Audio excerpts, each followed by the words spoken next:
नमस्कार, बहुत स्वागत है आपका। एशिया न्यूज़ देख रहे हैं आप। मैं हूं आपके साथ ललिता चक्रधारी और हमारे खास कार्यक्रम खास मुलाकात में आज हम मिलाने जा रहे हैं एक ऐसे एंटरप्रेन्योर से जो कि काफ़ी युवा है और अपने बेहद ही कम समय में उन्होंने 3 वर्ल्ड रिकॉर्ड अपने नाम कर चुके हैं और वो शार्क टैंक में भी जा चुकी है। बहुत ही कम उम्र में उन्होंने एक बुक भी लिखी है।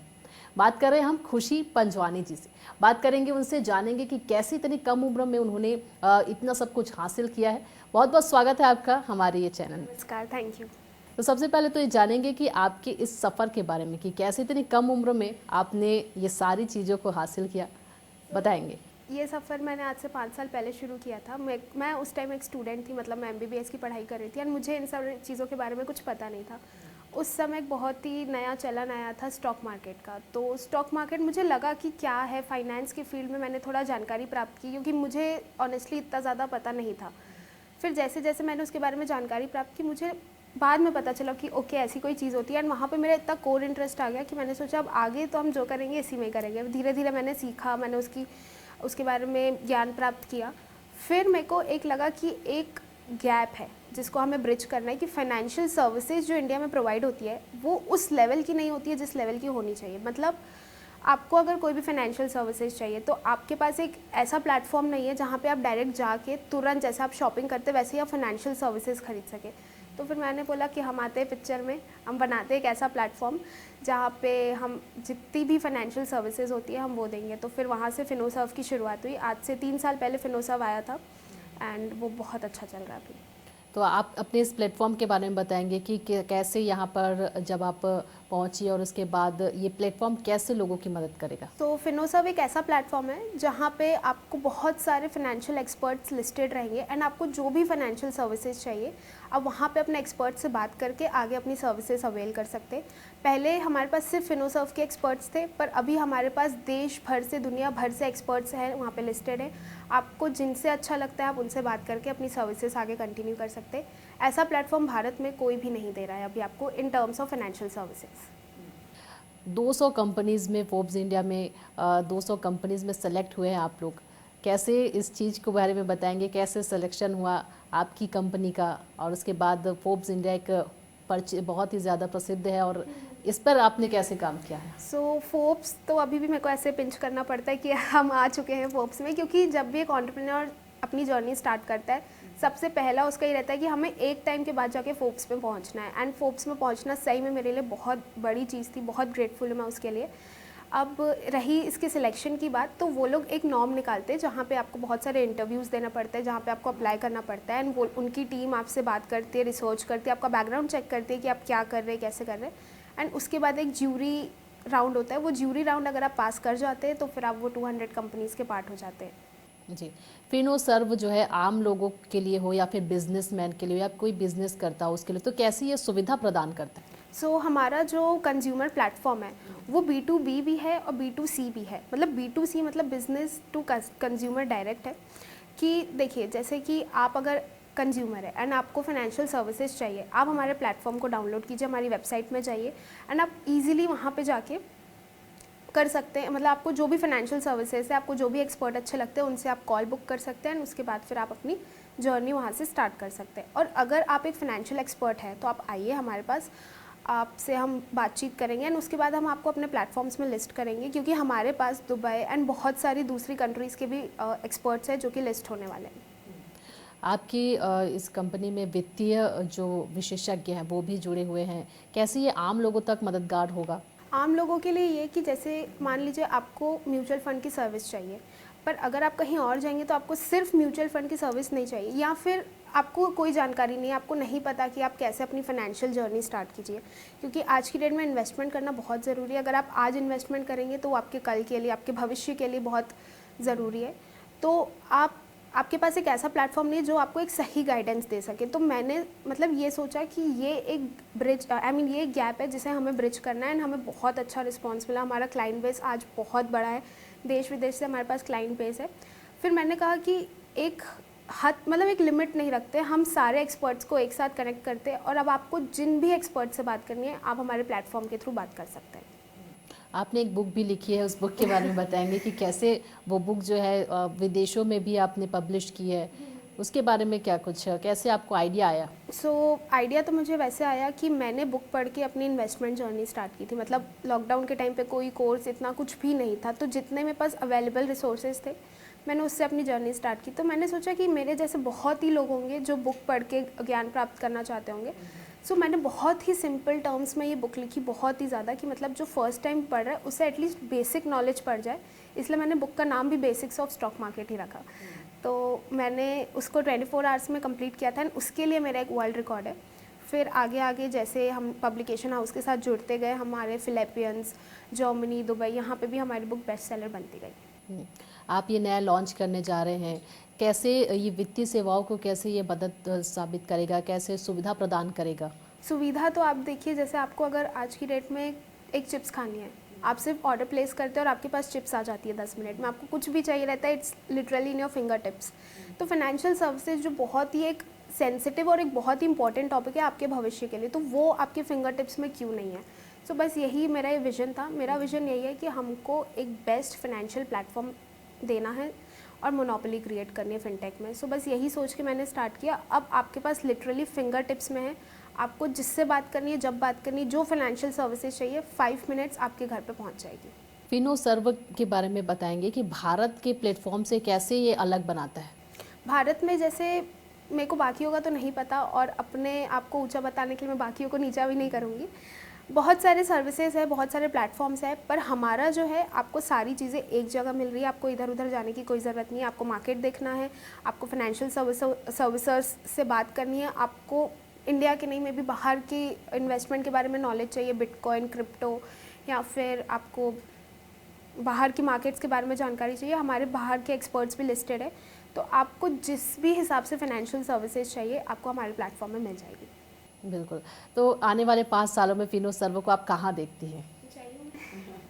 आगे आने वाले 5 सालों में तो मैं जानती हूँ बहुत ही अच्छा, बहुत ही मोनोपोली यूनिकॉर्न हम बना लेंगे, इतना तो पता है। बाकी इट्स ऑलवेज गॉड्स प्लान, देखते हैं भगवान की क्या मर्जी है। फिनोसर्व को शुरू करने के लिए ये विचार कहाँ से आया? क्योंकि बहुत ही कम एज में आपने इतना बड़ा सेटअप तैयार किया है अपना, कैसे ये विचार आया आपके मन में? विचारधारा तो ऐसी थी कि फाइनेंशियल सर्विसेज के लिए प्लेटफॉर्म नहीं था। मतलब अब आप एक चीज़, एक नीश को आप पकड़ लिए तो आप वहाँ पे जो बेस्ट पॉसिबल चीज़ है आप वो ढूंढेंगे। मैंने देखा जब हम लोग फाइनेंस में काम कर रहे थे, जब मैं खुद अपना पर्सनल इन्वेस्टिंग कर रही थी, तो वहाँ पे कोई ऐसा प्लेटफॉर्म नहीं था जो सर्विसेज प्रोवाइड करता हो। मतलब आपको लिटरेसी, फाइनेंशियल लिटरेसी, या फिर बहुत सारे बैंक्स आपको म्यूचुअल फंड्स प्रोवाइड करते, पर प्रॉपर सर्विसेज और प्रॉपर गाइडेंस। मान लीजिए आप एक ऐसे व्यक्ति है जिसको मार्केट के बारे में कुछ जानकारी नहीं है, फाइनेंस के बारे में कुछ जानकारी नहीं, तो आपको सही गाइडेंस कौन देगा? हम देंगे। वही एक विचारधारा थी जहाँ से फिनोसर्व की शुरुआत हुई and now we are expanding and हम ग्लोबल एक्सपेंशन कर रहे हैं। आपके पास पब्लिक रिलेशन का और कंटेंट मार्केटिंग का भी 6 साल का अनुभव है, इसके बारे में बताएंगे कि कैसे ये अनुभव आपको मिला? क्लास 12th के बाद ना, मतलब मेरे को ये था कि मैं पहले जब स्कूल में थी मैं डिबेट्स वगैरह करती थी, तो नेशनल डिबेट कंपटीशन मैंने जीता था, तो मैं लिखने में बहुत अच्छी थी। तो मैंने कंटेंट राइटिंग की स्टार्टिंग में। मतलब मैं उस टाइम उस फील्ड पे बहुत ज़्यादा रिसर्च कर रही थी, क्योंकि आज से 6 साल पहले डिजिटल मार्केटिंग के बारे में बहुत कम लोगों ने सुना था। तो मैं उस चीज़ में रिसर्च कर रही थी। फिर वहीं करते करते मैंने बहुत सारे कंटेंट, मतलब इंडिया के बड़े बड़े कंटेंट क्रिएटर्स के साथ काम किया, पर्सनली बहुत सारे फाउंडर्स के साथ काम किया। एंड यही सारी चीज़ें जो मार्केटिंग कैंपेन्स होते हैं हमारे, वो मेरे को फिनोसर्व में हेल्प करी है, क्योंकि आज हमारे marketing campaigns economic times, Hindustan times में भी लिस्ट हो चुके हैं। वो नॉलेज और फाइनेंस का नॉलेज मिलके फिनोसर्व के पीछे का बैकबोन बन रहा है। देखिए, जब भी हम कोई कदम रखते हैं किसी भी प्रोफेशन में हो, चुनौतियाँ बहुत सारी आती हैं। आपके पास भी बहुत सारी चुनौतियाँ आई होंगी, कैसे आपने उनका सामना किया और क्या कुछ आपने अनुभव किया उस दौरान? चुनौतियाँ तो बहुत सारी थी। पहला तो मेरे एज को लेके, मतलब जब आप छोटी एज में बड़ा काम करते तो लोग आपको सीरियसली नहीं लेते या लेना नहीं चाहते, मतलब या उनसे डाइजेस्ट नहीं होता कि ये क्या हो रहा है। पर मैंने एक चीज़ सीखी थी, your criticism is your appreciation. आज जो लोग आपको नीचा दिखाने की कोशिश करें, आपके बारे में बोल रहे, वही कल आपके बारे में अप्रिशिएट करेंगे। एंड ये चीज़ मेरे साथ हुई है। तो मैंने सोचा छोड़ो, let's just close the door. जितने भी नेगेटिविटी आ रही है हमको सिर्फ फोकस करना है। एंड मैं बाय नेचर बहुत ज़्यादा स्पिरिचुअल पर्सन हूँ, तो मतलब स्पिरिचुअल पर्सन के सामने एक दीवार होती है जो हर एक नेगेटिविटी को आने से रोकती है। तो यही सारी चुनौतियाँ थी और बहुत सारी टेक्निकल चीज़ें भी थी, क्योंकि एक्सपर्ट्स लिस्ट करना ईजी नहीं है, क्योंकि एक्सपर्ट्स का सबसे पहला सवाल यही होता है कि हम आपके प्लेटफॉर्म पे आके क्यों लिस्ट हुए, हम तो डायरेक्ट भी कर सकते हैं। तो सिंपल सा मेरे पास आंसर था, अगर आप डायरेक्ट कर सकते हैं तो आप एक्सपैंड कीजिए, हम भी एक्सपैंड करें, आप भी एक्सपैंड कीजिए। तो it's a two way collaboration. Expert से बात करना, क्लाइंट बेस लेकर आना, एंड मोस्ट इंपॉर्टेंट जब आप फिनटेक में काम करें तो ट्रस्ट एंड क्रेडिबिलिटी बिल्ड करना, वो सबसे ज़्यादा मेरे लिए एक चैलेंजिंग फैक्टर था। But thanks to all my clients, उन्होंने बहुत ट्रस्ट दिखाया मेरे पे, and word of mouth publicity की मतलब बहुत अच्छे क्लाइंट बेस मिले मेरे को। I am so grateful. And वहीं से जितने चैलेंजेस थे एक के बाद एक करके हमने सबको स्मैश किया। कंटेंट और मार्केटिंग, पब्लिक रिलेशन, ये सारी चीज़ें आपके प्लेटफॉर्म को कैसे मजबूत कर रहा है? अब जैसे कि हम अभी बात कर रहे हैं, हमको अभी हज़ारों लोग सुन रहे हैं, तो उन हज़ारों लोगों को तो पता है। अब हम हज़ारों से लाखों में जा रहे हैं, तो उन्हें कैसे पता चलेगा कि फिनोसाव एक प्लेटफॉर्म है जो कि ये प्रोवाइड कर रहा है। तो वहाँ पे जो मेरा कंटेंट क्रिएशन का जो स्ट्रैटेजी है और वहाँ पे जो मेरे स्किल सेट्स है, वो काम आते हैं कि जितनी ऑडियंस है और जो मेरे टारगेट ऑडियंस है उन तक के मैं एक सही तरीका कैसे पहुँचाऊँ। क्योंकि मोस्ट ऑफ द बिजनेसेस 50% तो सारी चीज़ें हो जाती है, 50% वो फेल इसीलिए कर पाते हैं क्योंकि वो एक्सपैंड नहीं कर पाते या फिर उनके सही ऑडियंस नहीं मिल पाती। क्योंकि कंज्यूमर नहीं आएगा तो आप नो मैटर आप कितने भी अच्छे बिजनेस हो, आपका बिजनेस नहीं चलेगा। सो वही सारे स्किल सेट्स अभी फिनोसर्व को आगे ले जाने में काम आ रहे हैं। आप एक युवा महिला उद्यमी है, एंटरप्रेन्योर है, महिला होने के नाते क्या कुछ आपने चुनौतियों को जाना, समझा और कैसे उससे निकला बाहर यहाँ से? अरे इससे मत पूछो, ये क्या लड़की है, स्टॉक बता देगी, ये सारी चीज़ें बहुत इनिशियल डेज पे चलती थी। एंड आज मैं आपको अपने डीएम्स दिखा दूँगी, एक स्टॉक बता दे, 2 स्टॉक बता दे, मेरे पास फलाना पैसा है, मैं कहाँ लगा दूँ। सो मैंने बोला ना कि your criticism is your appreciation. तो एक पता नहीं क्यों बहुत ही पैट्रियार्कल है कि लड़की है तो नहीं कर पाएगी, आजकल लड़कियाँ ही सब कर रही है। तो ऐसी ये सारे चैलेंजेस तो मेरे को बहुत ज़्यादा फेस करने पड़े थे कि आप नहीं कर सकते या जो भी है सब। तो उस सारी चीज़ों से डील करना थोड़ा सा प्रॉब्लमेटिक होता था, पर मेरे को ये पता था कि इन सारी चीज़ों को जवाब मेरे को सिर्फ मेरे काम से देना है। एंड वो चीज़ हमने की। एंड आज अगर इतने सारे अवार्ड्स हैं या इतने सारा हम ग्लोबल एक्सपैंड कर पा रहे हैं, it means I have something in me, तभी ये सारी चीज़ें हो रही है। तो जितनी भी मतलब महिलाएं एंटरप्रेन्योर है, आप सब कर सकती है, बहुत अच्छे से कर सकती है। इट्स जस्ट कि you need to shut the negativity and focus on your work. बिल्कुल। फैमिली का सपोर्ट कैसा रहा आपको लेकर? मतलब कभी कभी होता है कि कहाँ आप कर रहे हैं ये काम और फैमिली में भी इतना सपोर्ट नहीं मिलता, इतनी कम उम्र में ये सब में मत करो, तो फिर कैसे सपोर्ट मिला आपको? मैंने ये सारी चीज़ें कॉलेज में स्टार्ट की तो उन्हें ज़्यादा आइडिया भी नहीं था, उन्हें लगता था बच्ची पढ़ रही है। सो कुछ टाइम मतलब मैं सोच रही थी कि मैं पहले खुद श्योर हो जाऊँ, मतलब मैं खुद एक स्टेज पे आ जाऊँ, उसके बाद मैं फैमिली को इन्वॉल्व करूँगी। उसके बाद रिएक्शन थोड़े मिक्स थे, थोड़े ऊपर नीचे थे, बट इवेंचुअली जब आपको ग्रो करता हुआ देखते हैं तो दे सेटल, बस यही था। आज आपके अनुसार युवाओं की अगर बात करें तो क्या है, उद्यमी को एक आगे बढ़ने के लिए क्या कुछ करना चाहिए अगर वो खुद से स्टार्टअप करे? क्योंकि कभी कभी ऐसा होता है ना कि हम स्टार्ट तो कर देते हैं जोश जोश में, लेकिन फिर नीचे आ जाते हैं, डाउन हो जाते हैं, तो हम फिर पीछे हट जाते हैं। उनके लिए क्या कहेंगे? पहली चीज़ तो आप आउटर वैलिडेशन मत सीख कीजिए। It's you versus you in the process. 4 लोग आपको बोलेंगे कि अरे आपकी कंपनी अच्छी है, तो आप 7वें आसमान पे, अगले दिन 4 लोग ये भी बोलेंगे कि तेरा काम नहीं चल सकता। काम कोई भी छोटा बड़ा नहीं होता, काम हर एक काम चल सकता है, बस आपको चलाने आना चाहिए। सो आप ये सारी चीज़ें भूल जाइए और कुछ टाइम के लिए जो स्टार्टअप दिखता है ना एंटरप्रेन्योरशिप का, मतलब स्टार्टअप बहुत फैंसी कल्चर है, बहुत ही ज़्यादा उसमें वीसीज आते हैं, पैसे आते हैं, फंडिंग आती है, वो एक पॉइंट के बाद आती है। स्टार्टिंग में तो आप खुद ही अपने कंज्यूमर है, खुद ही बिजनेसमैन है, खुद ही अपने स्टाफ है, सब कुछ आप खुद ही हैं। तो वो चीज़ के लिए आप तैयार रहिए। और दूसरी चीज़ ये, एज एन एंटरप्रेन्योर आप रोज़ फेल होंगे, एक टाइम तक कि आप रोज़ फेल होंगे, फिर एक पॉइंट ऐसा आएगा जब आप रोज़ पास होंगे। तो वो पॉइंट के लिए आपको काम करते रहना पड़ेगा। सो यही है। एंड अगर आप सोच लिए हैं तो there is no going back, आप ठानिए, आप कर सकते हैं। आपके जीवन में कोई ऐसा मंत्र है जो आप युवाओं को अपनी सलाह में देना चाहेंगे? 2 है बेसिकली। पहली चीज़ तो आप ऐसे बैठ जाइए और ओम इग्नोराय नमः कीजिए, क्योंकि बहुत लोग आएंगे कचरा फैलाने, उन सबको आपको इग्नोर करना है। एंड दूसरी चीज़, मैं किसी के सेंटिमेंट्स को हर्ट नहीं करना चाहती, पर अगर आप भगवान पे भरोसा करते हैं तो आप सब चीज़ कर सकते हैं, सब चीज़, मतलब जो आपने कभी सोची भी नहीं होगी। सो इट जस्ट कि अपने इंटेंशंस प्योर रखिए और काम करते चलिए, आप बहुत सक्सेस मिलेगी आपको। फिनोसर्व जो है लॉन्च हो रहा है, इसके बारे में बताइए कि ग्लोबल एक्सपेंशन में ये किस तरह से जो है काम आएगा और ये कब हो रहा है लॉन्च? सो गणेश चतुर्थी 27 तारीख, हमारा फिनोसर्व भी गणेश चतुर्थी में ही लॉन्च हुआ था। आज हम एक्सपैंड कर रहे हैं तो भी गणेश चतुर्थी में ही कर रहे हैं, बापा का बहुत आशीर्वाद है। सो 27th को हम 5 PM को लाइव चले जाएंगे। यू विल हैव एवरीथिंग, हमारी ऐप, हमारी वेबसाइट, हमारे जितने भी एक्सपर्ट्स हैं, जितने भी सब है, आपको 5 PM के बाद सारी चीज़ें अवेलेबल हो जाएंगी। एंड रही बात कि हम ग्लोबल एक्सपेंशन कैसे कर रहे हैं, मैं एक फाइनेंस एक्सपर्ट हूँ, आपको मेरे से सर्विस नहीं लेंगे for your XYZ reasons, fair enough. आपको मे बी फॉरेक्स मार्केट में ज़्यादा इंटरेस्ट है, तो आप बाहर के लोगों से, मतलब जो हमारे बाहर के एक्सपर्ट्स हैं, आप वो हमारे यहाँ लिस्टेड है, आप उनसे गाइडेंस ले सकते हो, उनसे बात कर सकते हो, उनसे सर्विसेज ले सकते हैं। So this is how we are expanding our client base India से बाहर, and this is how we are expanding our expert base, कि हम सिर्फ इंडिया के एक्सपर्ट से नहीं, अब हम बाहर के एक्सपर्ट से भी काम करें। So we are a global company. इतनी कम उम्र में आपने वर्ल्ड रिकॉर्ड बनाया था, वर्ल्ड रिकॉर्ड बना है आपके नाम से, उसके बारे में बताएंगे कि 3 वर्ल्ड रिकॉर्ड आपको किस किस चीज़ों में मिला था? मेरे को 3 वर्ल्ड रिकॉर्ड, पहला वर्ल्ड रिकॉर्ड जो मेरा था वो मेरी बुक के लिए था, वहीं से मेरी बुक की सक्सेस की जर्नी स्टार्ट हुई थी। मतलब मैंने 24 आवर्स में वो बुक कंप्लीट करके लिख के सेल्फ पब्लिश की थी। तो वो चीज़, मतलब आज स्टार्ट करके कल वो बुक लाइव हो गई थी, तो उसके लिए पहला वर्ल्ड रिकॉर्ड था, फास्टेस्ट पब्लिश्ड बुक के लिए। सेकेंड, लॉकडाउन में मैंने बहुत सारे वेबिनार्स दिए थे, मतलब बहुत सारे जगहों पे, बहुत सारे इवेंट्स ऑनलाइन, एंड बहुत सारे कॉलेजेस में, लाइक IIT बॉम्बे या फिर IIT Kanpur, top 20 schools, NMI MS, इन सब में। तो लॉकडाउन में सबसे ज़्यादा highest number of financial webinars का एक रिकॉर्ड है। और तीसरा, हमारा ज़्यादा लोगों को पता नहीं है, हमारा एक NGO है जहाँ पे, लाइक वो ज़्यादा नहीं पता है, वहाँ पे हम हेल्प करते हैं, मतलब जानवरों की, ठीक है। लॉकडाउन में हमने बहुत लोगों की सेवा की थी, अब जो तो सब भगवान करा रहे। तो उसके लिए उस टाइम पे बहुत सारे NGOs को सिलेक्ट किया गया था फॉर द रिकॉर्ड्स, क्योंकि उस समय बहुत कम NGOs काम कर रहे थे।